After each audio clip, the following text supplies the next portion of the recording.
Dit is regtig nou tyd vir 'n nuwe begin, 'n tyd vir herstel. Maar wat 'n nuwe begin? Wat 'n herstel? Herstel waarna toe? Ek weet nie. As ek geweet het wat die antwoord is, dan het ek nie nou gesê ons moet na die Here toe gaan en vir hom vra vir herstel nie, dan het ek sommer self my planne gebruik. Niks van die verlede of die hede lyk dit vir my werk nie. Ons is op 'n punt waar ons gaan sê, Here, asseblief, daar is iets nodig, iets wat moet gebeur, iets soos wat dit was, maar iets nuuts, en U moet dit vir ons gee. Een van die mooiste psalms wat presies dit vra, is Psalm 80.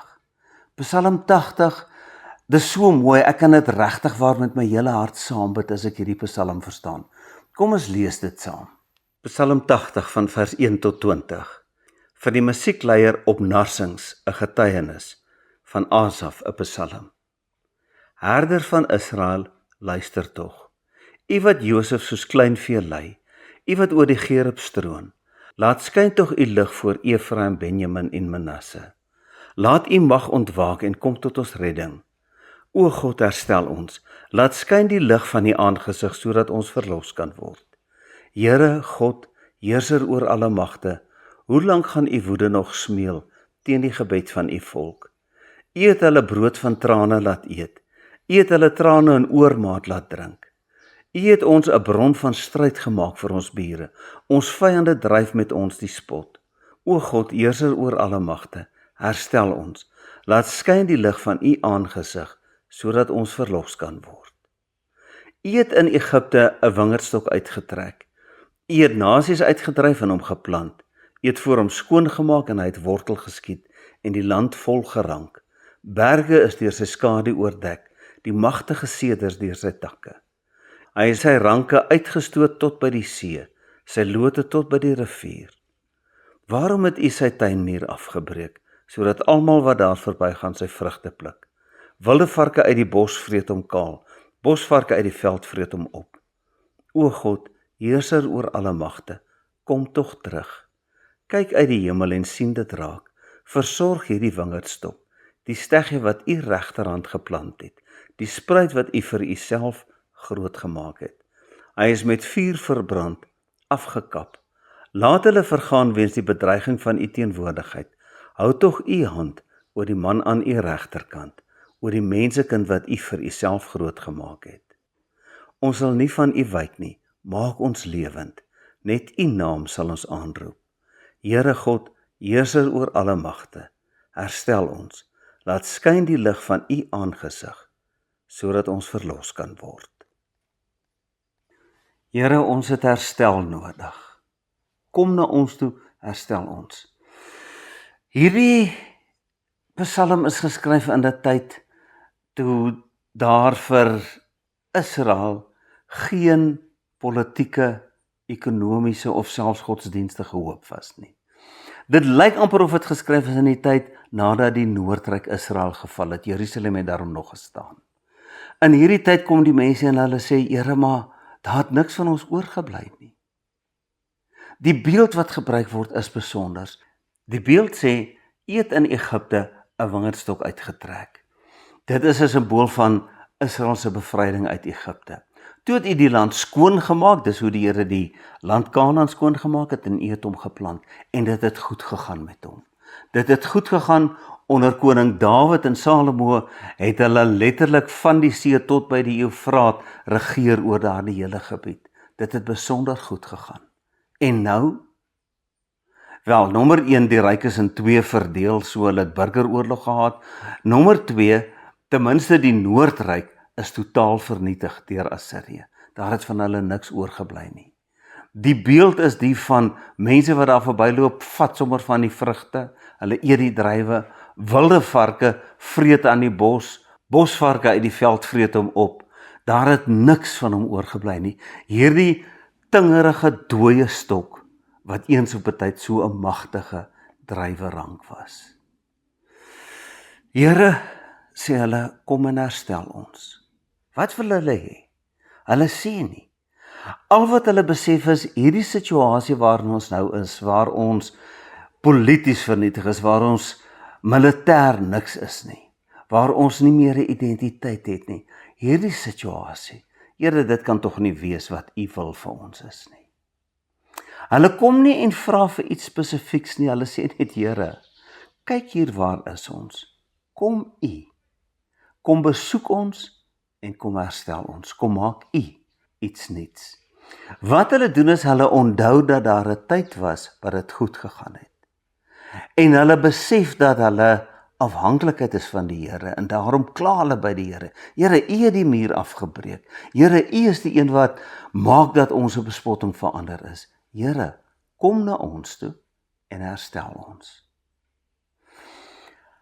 In hierdie gees van kom en herstel ons, het die mense in die kerk in die middeleeue die 19de Desember die antifoon O Radix Jesse gesing, O wortel van Isaai.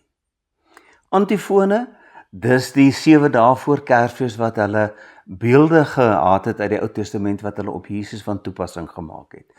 En die een wat hulle die 19de Desember gebruik het, is definitief 'n beeld wat 100% op Jesus Christus van toepassing gemaak is. Die beeld kom uit Jesaja 11 vers 1. Daar lees ons die volgende.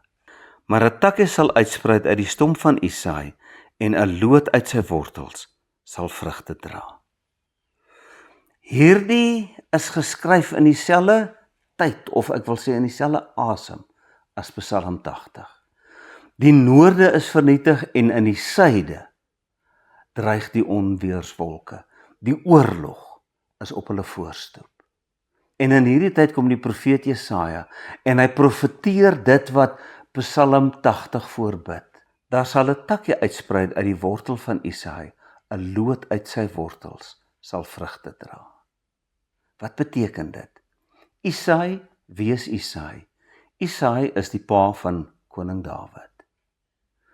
Dawid was die koning na God se hart. Die Here het vir Nathan 'n belofte gemaak dat daar altyd uit sy nageslag iemand op die troon sal wees. So het jy vir Dawid gehad, jy het vir Salomo gehad, en na Dawid en Salomo het al klaar begin om die pad byster te raak. Maar daarna was daar 'n paar konings wat die Here met opregtheid gedien het, maar die politiek in Israel en ook in Juda was nie van so 'n aard dat ons kon gesê het, "Sjoe, maar die Here word hier gedien en geëer nie." Dit was nie van so 'n aard dat daar gesê was, hierdie mense werk vir die beste van die land se bewoners nie. Nee wat. Soos alle politici, soos alle konings, het hulle eers vir hulle self gesorg. En nou is Jesaja op daardie punt waar, ja, koning Agas is 'n mislukking.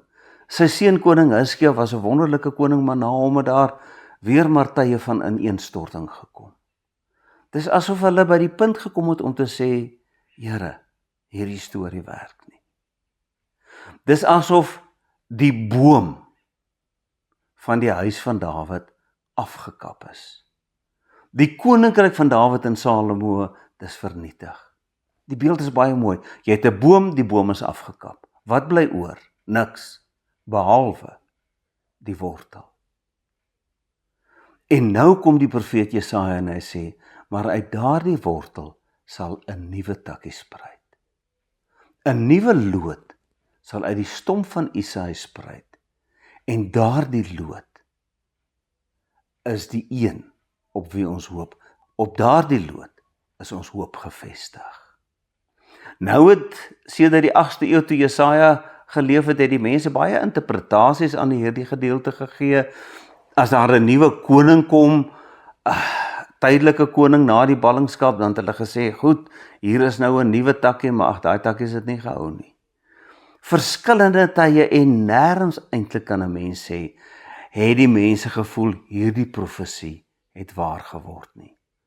Tot Jesus Christus. Jesus Christus kyk baie mooi. Hy is uit die nageslag van Dawid. Met ander woorde, hy is uit die nageslag van Isaai. Is baie mooi, hier staan nie 'n loot uit die wortel van Dawid sal uitspruit nie, want Dawid was die groot koning, hy was die kroon. Hier sit ons met Isaai wat nog niks was nie. Vir Isaai weet ons nie baie nie, behalwe wat ons van hom lees rondom koning Dawid. Isaia was 'n mens, maar uit sy nageslag het daar hoop gekom, het daar iets goeds gekom. Here, kan U nie weer 'n takkie uit die loot van Isaia laat uitsprei wat vir ons lewe gee nie. Die Here het dit gedoen. Paulus maak Jesus direk van toepassing op hierdie profesie van Jesaja. Ons lees in Romeine 15 vers 12. En Jesaja sê op sy beurt, daar sal 'n loot van Isaia kom en hy sal opstaan om oor die nasies te regeer en op hom sal die nasies hoop. Jesus is inderdaad die enigste ene wat ek kan sien as die takkie wat uitsprei uit die wortel van Isaia. 'n Takkie baie jare nadat Dawid daar was. Maar 'n takkie wat uitsprei en vir 2000 jaar al is hierdie takkie die een wat lewe gee, die een wat vrugte gee, die een wat herstel bring. In Psalm 80 het hulle gebid, Here, kom na ons, die Here, herstel ons. Dit word by herhaling gesê. In vers 2, laat skyn tog U lig. Vers 4, o God, herstel ons. Vers 8, o God, heerser oor alle magte, herstel ons. Vers 15, o God, heerser oor alle magte, kom tog terug. Vers 19, maak ons lewend. Vers 20, Here God, heerser oor alle magte, herstel ons. Laat skyn die lig van U aangesig, sodat ons verlos kan word. Hierdie gebed het die Here telkens op baie maniere verhoor, maar in Jesus Christus het hy werklik waar gekom, hy het na ons toe gekom en hy het die herstel gebring. Die ironie is dis nie die herstel wat hulle voor gehoop het nie. Wat se herstel het hulle voor gehoop? Hulle het 'n nostalgiese herstel verwag. Hulle het verwag, Jesus gaan kom en dan gaan hy die Romeine omverwerp. Dan gaan dit weer word soos in die tyd van Dawid wat ons polities en ekonomies onafhanklik geword het. 'n Tyd waarin ons onsself kon regeer. En dis hoekom toe Jesus Jerusalem binne gekom het op 'n donkie, het hulle geskreeu, Hosanna vir die seun van Dawid. Nou gebeur die ding, en wat het gebeur? Toe Jesus nie doen wat hulle wou gehad het nie, het hulle geskree, kruisig hom. 'n Week later het Jesus gesterf. Min het die mense besef, maar dit is juist daarin dat die oorwinning lê. Nie in Jesus se militêre mag nie, nie in sy grootheid nie, maar juis in sy bereidheid om die sonde van die wêreld op hom te neem, om vir die sonde van die wêreld te sterf en daardeur herstel te bring. Nou kan 'n mens baie maklik 'n groot fout maak, en dit is om te dink, hierdie herstel is herstel as gevolg van sonde. Gewoonlik, ja, ons almal doen altyd sonde, en gewoonlik na sonde is 'n mens in 'n diep gat en het jy herstel nodig. Maar ek dink op hierdie oomblik wil ek nie sê ons is die toppunt van sondaars nie, maar ons is moeg. Ons is nie op daardie punt waar ons krepeer van die sonde en die versoekings nie, maar ons krepeer van die ellende, van die druk. Dit voel vir ons is uitsigloos. Presies soos van die mense van Israel en Juda destyds gevoel het. Die mense wat sonde gedoen het, hulle het aangegaan met sonde. Hulle het nie gesê, Here, kom en herstel ons nie. Dis die wat daardie diepe hinkering gehad het na iets wat weer regloop. Wat? Ek weet nie. Een ding weet ek, Here, as U vir ons kom herstel, sal dit die regte herstel wees. Ek het regtig probeer dink aan voorbeelde om te gebruik in hierdie boodskap. Voorbeelde van wat ons wil hê. Voorbeelde uit die geskiedenis. Wil ons teruggaan in die geskiedenis? Nee. Ons het 'n goeie geskiedenis, maar daar is nie 'n manier dat ek die geskiedenis wil herhaal nie, want dan gaan die later geskiedenis homself ook herhaal. Nee. Wil ek die hede behou en hê die hede moet bietjie geslyp word soos 'n koek wat geflop het waarop ons versiersuiker sit? Beslis nie. Wil ek hê ons moet soos Amerika of soos Rusland of soos Duitsland of Engeland of een van die ander lande wees? Nee. Oral lyk dit vir my loop dinge verkeerd. Here, die mensdom het nie meer planne nie. Politiek, ekonomies, daar is nie oplossings nie. Here, ek is hier waar ek nie weet wat gaan gebeur nie. Een ding weet ek. U is die enigste een wat vir ons herstel gaan gee. Ek dink die kerk het dit nog altyd geweet. Daarom het hulle in die middeleeue, in die 7 dae voor Kersfees, as hulle die antifone daar gehad het, die antifoon vir die 19de, wortel van Isaai. Ek gaan dit vir u lees. Hulle het dit elke jaar die 19de Desember gebid. Ek gaan weer die Latyn vir u wys, maar die Afrikaans lees. O wortel van Isaai, u wat staan as 'n teken vir die volke, voor wie koning stil word en na wie die nasies uitsien, kom om ons te verlos, moenie langer talm nie. O wortel van Isaai, hulle het geweet, hierdie wortel van Isaai is nie koning Dawid of koning Salomo of een van die ander nie. Hierdie wortel van Isaai is Jesus Christus, die seun van Dawid. Die takkie uit die wortel van Isaai wat lewe bring. U wat staan as 'n teken vir die volke, Here, u is sigbaar. Mense kyk na u, mense sien u. Dit is baie belangrik, want ons vertoon die Here so. Ek kan nie hierdie bid as ek self korrup is, as ek self lyk soos die res van die wêreld nie. Nee, ek moet in nederigheid moet ek sê, Here, ten spyte van my swakheid, ten spyte van my sondigheid. Ek is deel van die liggaam van Christus. Maak my 'n lig wat skyn vir die nasies. Voor wie koning stil word en na wie nasies uitsien. Konings, as hulle in God se teenwoordigheid kom, besef hulle, my slim plannetjies werk nie. Konings, as hulle werklik waar Jesus in sy heerlikheid sien, staan stil voor hom en nasies sien uit na hom. Nasies besef, hier is waar ons hoop lê. En wat bid ek dan? Kom om ons te verlos. Moenie langer talm nie. Here, ons het lank swaar gehad. Here, ons het lank gesukkel. Here, ons het lank gesondig. Here, ons het lank voortgeploeter. Ons is nou op hierdie punt waar ons sê, ons kan nie. Ons het nie die antwoorde nie. Ons gaan nie dinge kan regmaak nie. Here, kom u en bring u verlossing. Hierdie beeld van die wortel en die takkie wat uitspruit is regtig waar besonder. Die nuwe boom lyk nie soos die ou boom nie.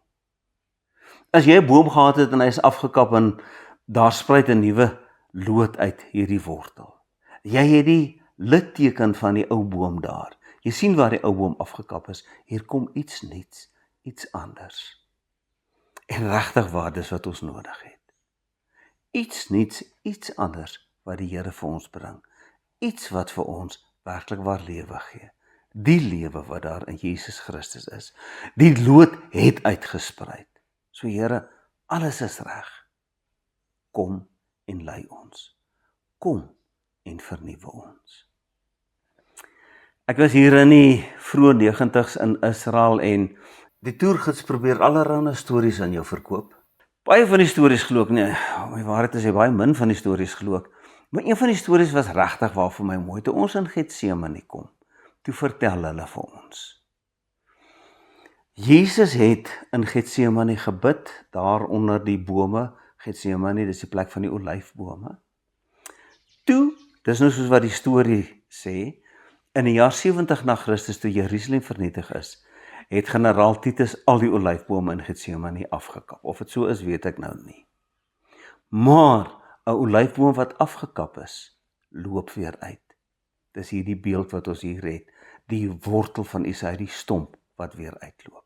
Nou sê hulle, na daardie tyd het die bome weer uitgeloop, en as jy kyk na daai bome, dis massiewe bome. Nou sê hulle, dalk is van die bome wat daar staan, bome wat gegroei het uit die wortel van die oorspronklike bome wat daar was, toe Jesus daar gebid het. Ek dink dis 'n storie, was in geval 'n baie mooi storie.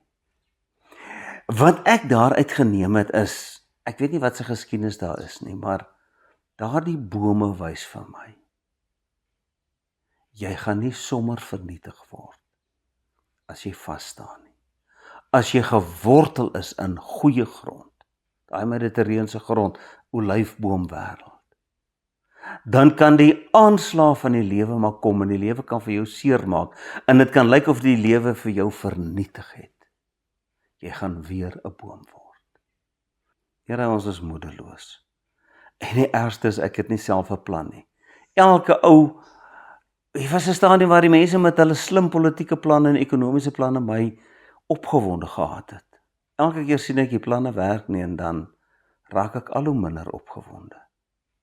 Maar Here, as ek dink aan U, as ek dink aan die verlossing wat U gebring het, as ek dink aan hoe U gekom het om werklik waar die wêreld te red, dan kom ek en ek bid, o wortel van Isaai, kom en herstel ons, moenie talm nie, kom vandag. Amen. Here, ek het regtig waar nie die antwoorde nie, en ek sien nie die antwoorde nie. Daar was 'n tyd toe politici en ekonome as hulle iets nuuts voorstel, dat ek opgewonde geraak het, maar Here, nou nie meer nie. Al wat ek nou oor hoop is dat mense sal luister na U, en dat mense by U hulle planne en hulle idees sal kry, en dat mense sal doen wat U vir hulle sê. Here, ons het nodig om nie net geestelik verlos te word nie, maar ook emosioneel, materieel, fisies. O Here Jesus, Seun van Dawid, dankie dat U die verlosser is. Amen.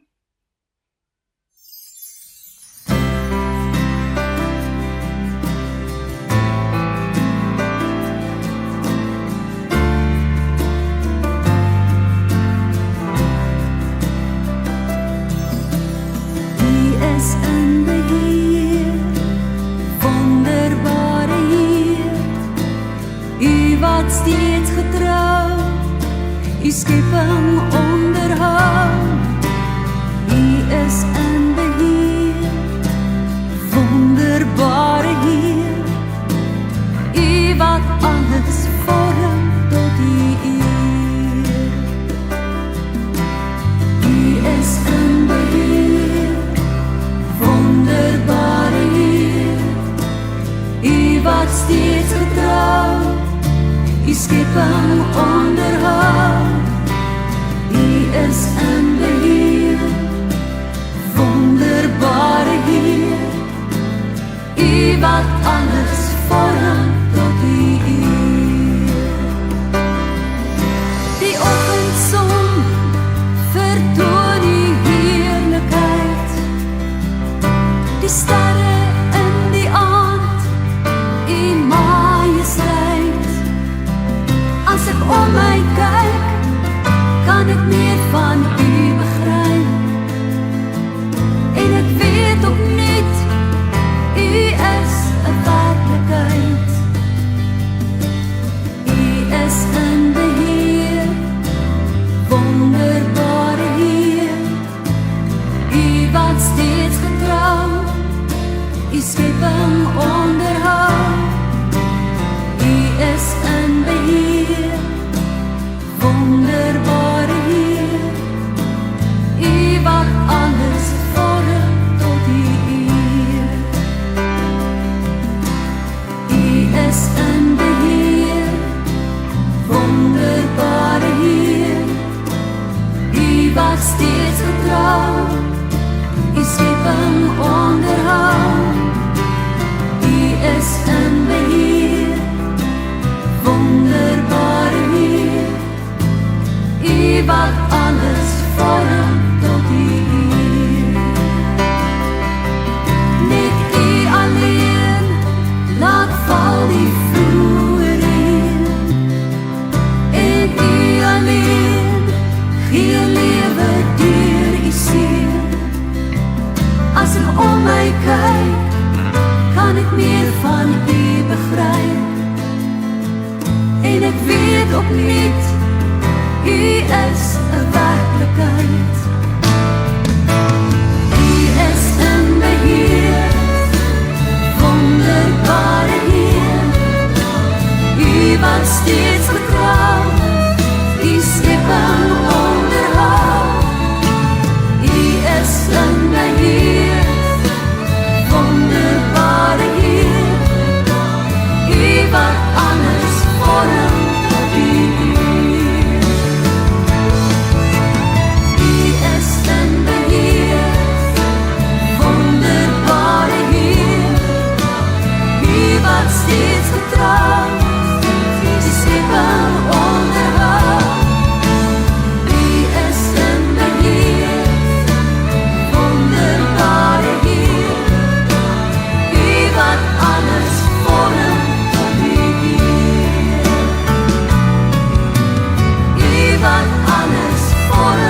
Die genade van ons Here Jesus Christus, die liefde van God die Vader en die gemeenskap met die Heilige Gees is en bly by elkeen van julle. Amen.